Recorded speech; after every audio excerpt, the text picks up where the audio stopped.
Salut à tous, bienvenue dans cette nouvelle vidéo de notre cours de HTML5 et CSS3. Dans cette vidéo, nous allons voir comment mettre l'arrière-plan ou encore le fond dans des pages web. Sans plus tarder, je pars directement dans mon éditeur de texte qui est Notepad++. Donc j'y suis et je fais un nouveau fichier, donc CTRL-N, et puis je pars sur fichier pour enregistrer dessus.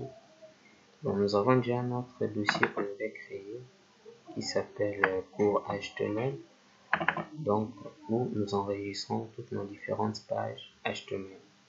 Je crois bien que si mon dossier existe toujours, donc j'aurai pas du mal à le récupérer. Je crois bien que c'est mes pages HTML, c'est ici. Ok, comme je disais que nous allons mettre les fonds, donc notre page on peut l'appeler fond.html. donc nous enregistrons. Parfait. Donc la première des choses, nous mettons la structure de base de HTML5. donc type HTML lang fr, et nous mettons notre head, nous mettons notre title. Dans notre cas, le title sera mise en place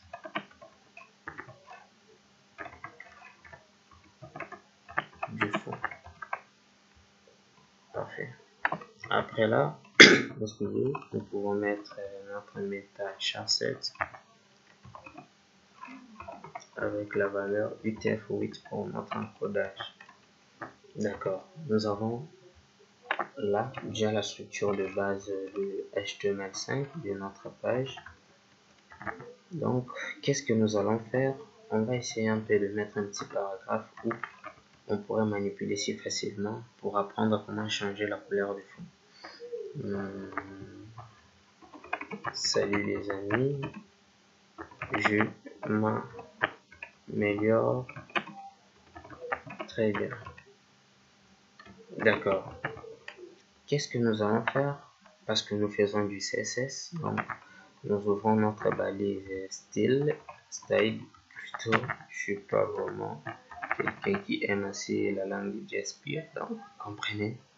Style. Ok, parfait. Comment mettre l'arrière-plan? Pour mettre l'arrière-plan dans votre site ou dans vos pages, on utilise la propriété background. Mais il y a plusieurs backgrounds. Dans notre cas, nous allons premièrement mettre simplement la couleur. Donc, si vous voulez mettre la couleur, prenons par exemple, nous utilisons body. Et si on fait d'exécuter d'abord notre page pour voir les résultats. Ces trucs ici, c'est un peu de traîner. Mais je crois que le résultat sera bientôt là à vos yeux. Oh. D'accord. Nous avons les résultats qui est là. Malgré que vous voyez rien jusque là parce que ce navigateur est un peu débugué. C'est bon. Nous avons les résultats. Salut les amis, je m'améliore très bien. Jusque là, il n'y a rien de séparé. Qu'est-ce que nous allons faire? Nous allons dire que dans notre body, on va essayer un peu d'appliquer certaines propriétés CSS. Qu'est-ce qu'on va faire? On va changer la couleur du fond. Pour changer la couleur du fond, on utilise donc la propriété background color. Vous mettez 2 points et puis suivi de votre couleur. Comme je vous avais montré dans les vidéos précédentes comment utiliser les couleurs. Donc ici, on peut essayer avec le noir, donc, genre grise. Si je reviens là pour actualiser, vous voyez que notre page est devenue grise. Donc l'arrière-plan de notre page est devenu grise. Si par exemple je mettais un peu du jaune, donc je pourrais simplement venir là et mettre yellow. Vous voyez que toute notre page est devenue jaune. Donc c'est ça la propriété qui permet de changer la couleur. À vous d'appliquer soit les RGB, RGBA, le nom de la couleur, la valeur hexadécimale, ainsi de suite. À part la couleur, on peut mettre une image en arrière-plan. Donc pour le faire, on utilise la balise, la propriété background image. Donc dans background image, il faut rajouter la valeur URL. Donc dans URL, c'est là où vous allez placer maintenant l'URL vers votre fichier image que vous voulez mettre en arrière-plan. Donc ici, on met les entrées codes. Donc dans notre cas, nous avons un dossier qui contient nos images. Dans les dossiers s'appelle images.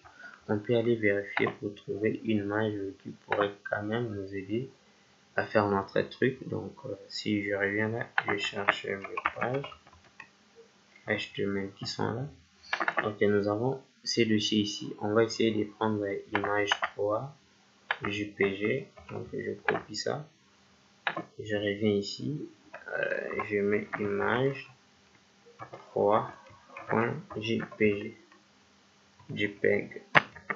D'accord. Si j'enlève ça, parce que on a vu que lui permet de mettre la couleur, mais cette fois-ci on va essayer de mettre un peu d'image. Donc si on revient pour actualiser, je crois bien qu'on aura les résultats. Oh, mamma mia, vous voyez que le résultat est assez un peu... Donc l'image s'est répétée. Pourquoi? Parce que l'image est beaucoup plus courte. Donc si vous voulez vraiment mettre en arrière-plan une image, il faut choisir au moins une image d'une belle taille. Dans notre cas, c'est répété plusieurs fois. Si vous voulez bloquer pour dire que je ne veux pas que ça se répète malgré que l'image soit petite ou pas, je ne veux pas que ça se répète. Si vous voulez le bloquer, c'est toujours background, mais on utilise background repeat. Donc, c'est ça la propriété et vous dites no repeat la valeur pour que ça ne se répète pas. Si nous rentrons là et que nous actualisons, vous voyez que notre arrière-plan est là, mais ça ne s'est plus répété. À part ça, toujours dans le background, nous pouvons, parce que vous voyez là, notre image est ici à gauche par défaut, donc on peut vouloir la déplacer, par exemple, la mettre ici.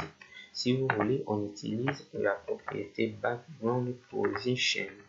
Je parle pas trop l'anglais, donc on continue. La valeur, donc si vous voulez que ça soit à droite, comme dans notre cas, à droite en haut, il suffit de mettre right, je sais pas si je l'ai bien écrit, right top ou top right, je crois. Si nous actualisons, vous voyez que c'est en haut à droite. Si vous voulez que ça soit en bas, vous faites bottom, donc right bottom, bottom comme ça. Et puis si vous voulez que ça soit à gauche, vous mettez left, donc left. Si vous voulez que ça soit à gauche, en haut, left top.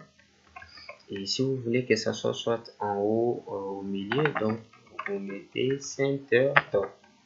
Donc essayons d'actualiser avec ça. Vous voyez que notre main est en haut et puis centrée. Et c'est comme ça qu'on met l'image en arrière-plan. Autre chose, si par exemple j'ai rajouté plein de trucs ici, veuillez m'excuser, je vais simplement copier et coller tout ça pour que nous ayons pris assez beaucoup de trucs pour que je vous montre un nouveau truc. Et je vais copier encore tout ça et je fais plein de CTRL V pour que nous ayons un peu beaucoup de trucs qui vont nous permettre à bien essayer notre exemple parfait. Si vous voyez, on peut défiler pour descendre en bas. Mais vous pouvez vous dire non, je ne veux pas vraiment que ça se défile. C'est-à-dire, quand je vais défiler, que mon image de l'arrière-plan ne se défile pas. Si vous voulez que votre image ne se défile pas, donc nous rentrons. La propriété à faire, c'est toujours background, mais background attachment. Background attachment, la valeur, je crois que c'est fixed. Donc si nous mettons fixed, je crois bien que ça fera l'affaire.